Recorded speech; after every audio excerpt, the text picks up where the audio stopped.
우리는 어제 예레미야 25장 긴 본문을 봤습니다. 거기에서 우리는 그 네 절에 걸친 5절부터 8절에 이르는 희망의 메시지의 앞뒤를 싸고 있는 주님의 그 심판의 예언을 들을 수 있었습니다. 주님은 심부름을 받은 작은 목자들, 즉 그 나라의 지도자들, 그들이 목자의 업무를 다 못했기 때문에 내 양, 우리 하나님의 양들, 백성들이 흩어진다 했습니다. 그러므로 잘 들으셔야 됩니다.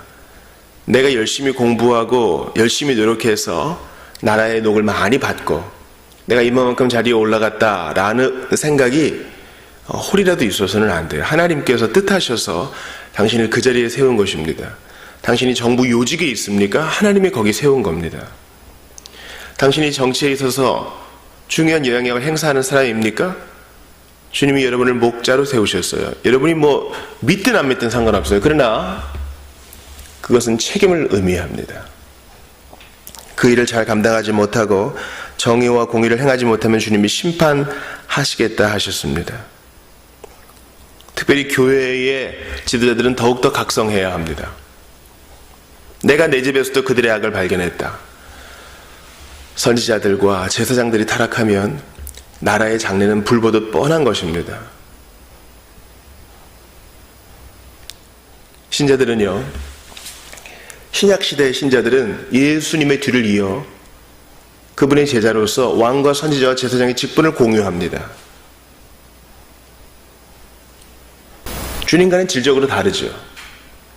그러나 신자는 그리스도 예수 안에서 왕같은 제사장이요, 또 선지자로서 가정과 일터에서의 사명을 받았습니다. 그러므로 교회에서 하나님의 말씀이 어그러질 때 무조건 아멘으로 화답할 것이 아니라 아멘도 있어야 되지만 아니요도 있어야 됩니다. 그건 잘못된 겁니다.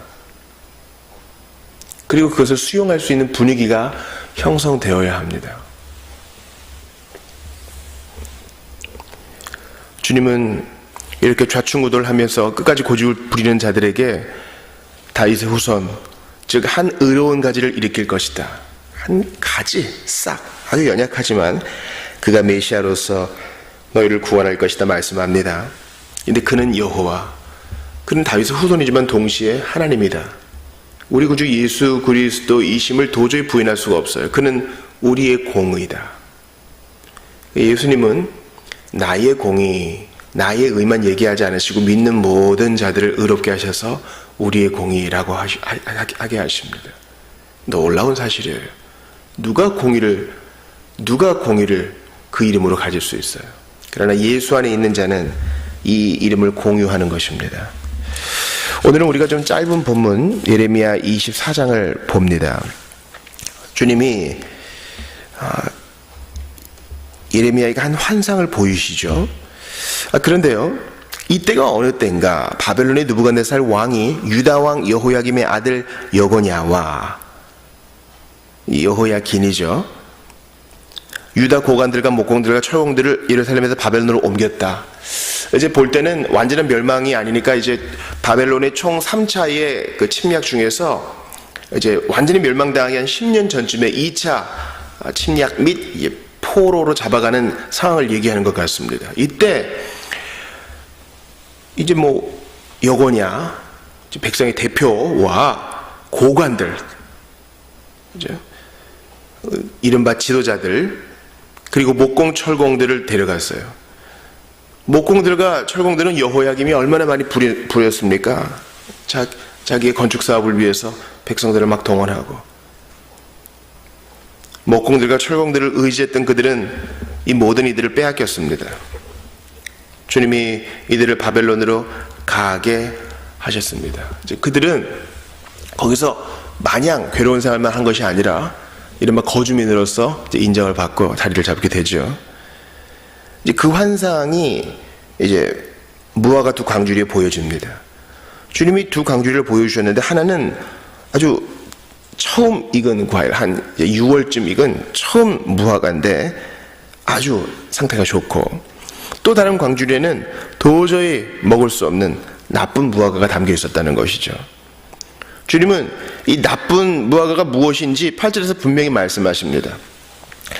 여호와께서 이와 같이 말씀하시니라. 이 나쁜 무화과를 설명하시는데 성경에서 주께서 직접 이 비유를 말씀하신 것은 잘 새겨들어야 돼요. 그러니까 다른 해석으로 가면 안 돼요.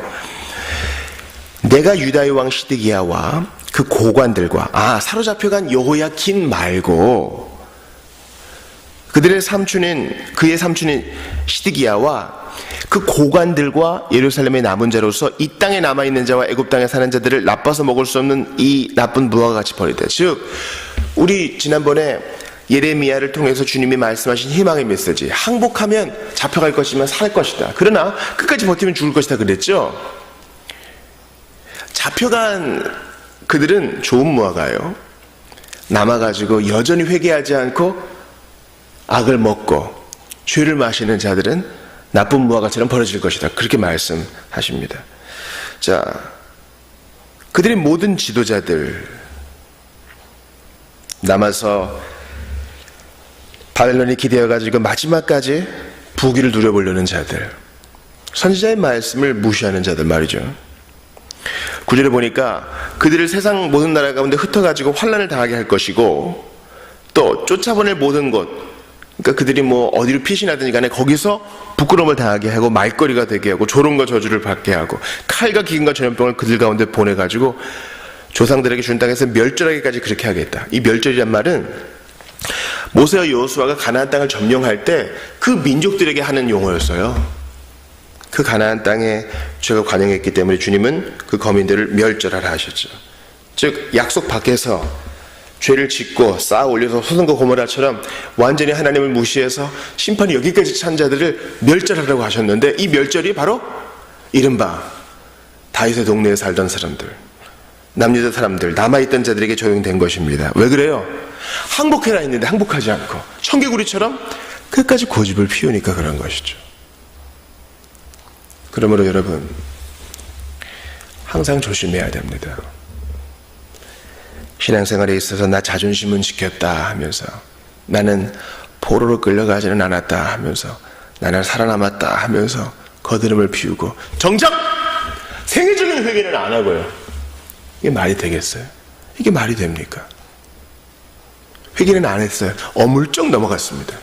아유 살았다. 자, 나중에 또 어떻게 되겠지 하고 또 옛날에 더러운 진흙탕과 같은 죄악으로 빠지는 거예요. 그래서 되겠습니까? 얼마나 할 일이 많은데 지금 그러고 있을 때입니까? 그러게 시간과 젊음과 물질을 낭비할 때입니까? 2018년 자비교회 달력은요, 열방을 주님 품으로 이 세계 선교를 독려하는 그림을 담았습니다. 아주 여러 가지 나라가 담겨 있죠. 매 달마다 그 나라들을 보면서 좀 기도했으면 좋겠어요. 현황도 나와 있으니까. 우리의 부유함과는 조금 다른 모습의 사람들이 보이죠. 그들을 위해 할 일이 얼마나 많아요, 여러분. 기도부터 시작해서 후원금을 모으는 것 뿐만 아니라 우리가 찾아서 할 수 있는 좋은 일들이 많이 있습니다. 스펄전이 그러더군요. 이제 12월이 들어왔는데 이제 겨울이 시작되었는데 웅크리고만 있을 것이냐. 우리가 더욱더 열정적으로 찾아가서 할 수 있는 주의 일들이 얼마나 많이 있는데 마귀는 자꾸 우리를 게으르게 한다는 것이에요. 너무 춥지 않느냐. 여러분 겨울에 정말 두려워하고 무서워해야 될 것 하나가 뭐예요? 바로 따뜻한 바닥이에요. 잘 때는 그것이 필요하겠지만 일단 따뜻한 방에 바닥에 배 깔고 이불 뒤집어 쓰고 귤 까먹기 시작하면요 시간 후딱 갑니다. 우리 어린이들 유튜브 한두 개만 보면 시간 금방 가죠? 그런 거예요. 언제까지 시간을 낭비하겠습니까? 그것도 악한데 이른바 남아있게 되었다고 뻐기면서 거기다 악도 더하는 자들은 얼마나 더 큰 죄책을 하나님 앞에 쌓는 거겠어요? 조심해야 돼요. 조심해야 됩니다.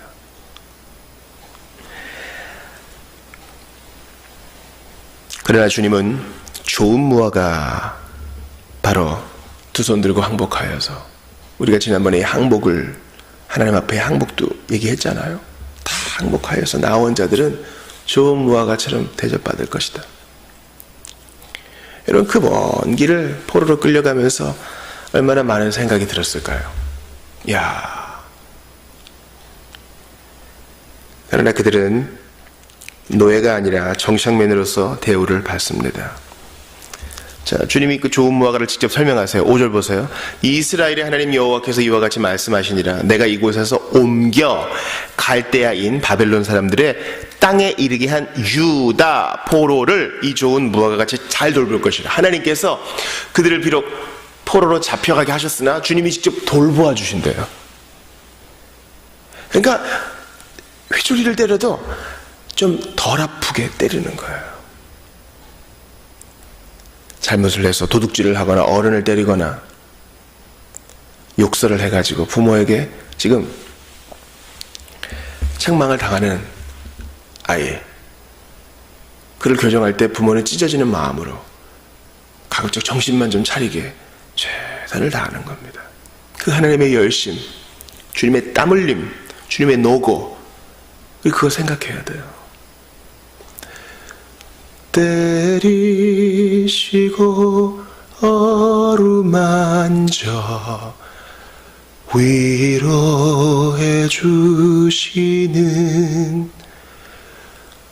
우리 주의 넓은 품으로 어서 돌아오 어서.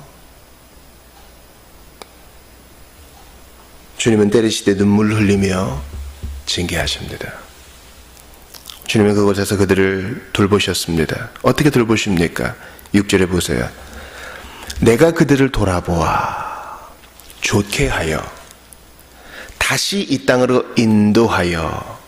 이제 70년, 첫 번째 포로 이후에 70년이 지나면 예레미야를 통해 말씀하신 것처럼, 다니엘이 발견한 것처럼 주님이 그들을 고토로 돌아오게 하십니다. 그들을 다시 이 땅으로 인도하여 세우고 아브라함에게 약속한 땅으로 데려오고 세우고 헐지 아니하며 심고 뽑지 아니하고. 이제 선지자들을 통해서 주로 한 말은 이게 바뀌어 있죠. 먼저 헐고 뽑은 다음에 세우고 심는데 이제 다시 긍정적인 말씀으로 우리에게 채우십니다. 7절 보세요. 그 좋은 무화과 잡혀간 자들에게 내가 여호와인 줄 아는 마음을 그들에게 주어서. 이거만한 게 어디 있어요? 이거만한 게 어디 있어? 마음을 주겠대요. 이제 헬스로 2013년 10월부터 이제 자비교회가 시작됐으니까 헬스로는 5년, 이제 만으로는 4년이 지났습니다. 그동안 목회에 있어서 교회를 위한 저희 사역의 가장 큰 돌이 하나는 돈의 부족이 아니에요. 절대 아니에요. 공간이 없어서 그런 것도 아니에요. 신자가 없어서 그런 것도 아니에요. 더더욱 아니에요. 가장 큰 적 중에 하나는 바로 절망이에요.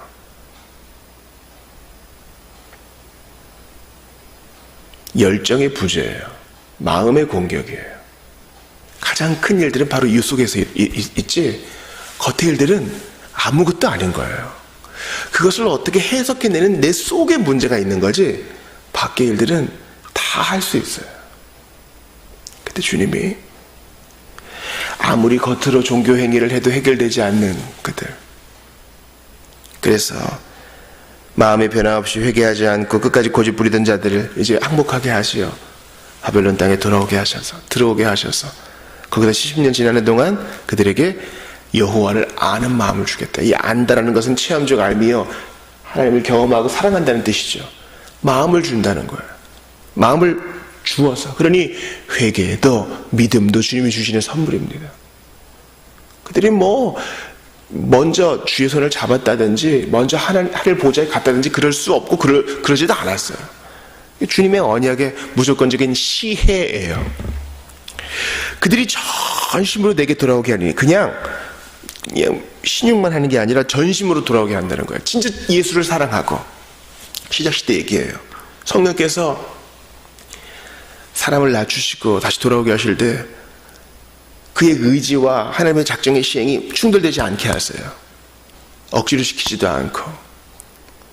근데 일단 주께서 그 마음을 그에게 주시면 죄인은 회개하여 예수를 사랑하게 되고 열망하게 되고 천국을 사모하게 되고 하나님 나라를 더욱더 추구하게 됩니다. 그들은 내 백성이 되겠고 나는 그들의 하나님이 되리라. 다시 관계가 회복된다는 거예요. 그러니 여러분, 바벨론 포로와 같은 고난의 시기를 무작정 나쁘다고만은 해서는 안 됩니다. 이 추위를 견뎌야, 이 겨울이 있어야 그 다음 농사할 수 있어요. 안 그러면 땅이 더 기름지지 못할 것이요, 해충도 박멸되지 못할 것이요, 또한 땅도 쉬지 못할 것입니다. 이러한 바벨론의 시기와 같은 때를 지나는 모든 분들에게 주님의 위로가 있기를 바랍니다. 그 무엇도 우리를 흔들 수 없어요. 우리의 신실함이 아니라 하나님의 성실하심 때문에 이 언약은 깨어지지 않습니다.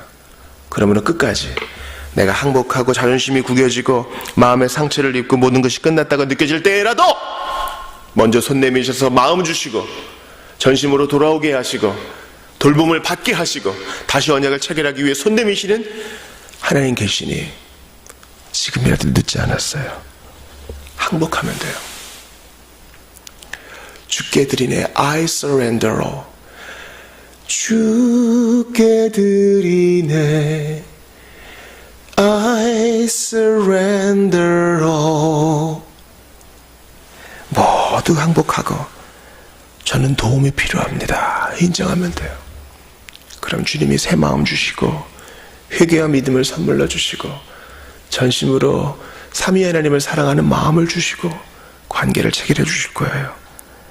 나는 너의 아버지다. 너는 나의 자녀다. 상상도 못했던 새로운 눈이 열리고 새로운 인생이 시작됩니다. 항복하세요. 당신 인생의 주인공은 당신이 아닙니다. 하나님이 선물로 주신 것 더 이상 시간을 허비하지 마십시오. 기회가 늘 있는 것이 아닙니다. 기도하겠습니다. 하나님 아버지, 오늘 귀한 말씀을 주셨습니다. 우리 주님의 사랑은 얼마나 신묘막측하신지 기대를 뛰어넘고 사람의 예측을 뛰어넘나이다. 오 하나님, 우리를 불쌍히 여겨 주시어서 하나님의 이 사랑에 화답하게 하시고 응답하게 하시고 감격하게 하시고 찬송하게 하시옵소서. 주의 은혜가 너무나 큽니다. 간절히 빌고 원하오니 자비교회가 정말 주님의 뜻을 잘 실천하는 교회가 되게 하시고, 특별히 성도 한 사람 한 사람 절망 가운데 빠질 때마다 주님의 큰 뜻, 선한 뜻을 이해하고 다시 한번 주님을 기다리기로 작정하는 우리 모든 주의 백성들 되게 도와주시옵소서. 하나님 아버지, 기도하고 간구합니다. 이러한 마음의 부재로 인하여 지금도 방황하고 죄를 짓고 먹고 마시며 무덤덤하게 하나님의 마음을 아프게 하는 자 속히 돌아오게 하시고 성령이여 잠식하여 주시사 그들이 전심으로 여호와를 사랑할 수 있는 새로운 인생이 열리게 하여 주시옵소서. 하나님께서 우리의 모든 사역과 모든 섬김 위에 함께 하시고 오늘도 겸손히 주님만을 따르게 하여 주옵소서.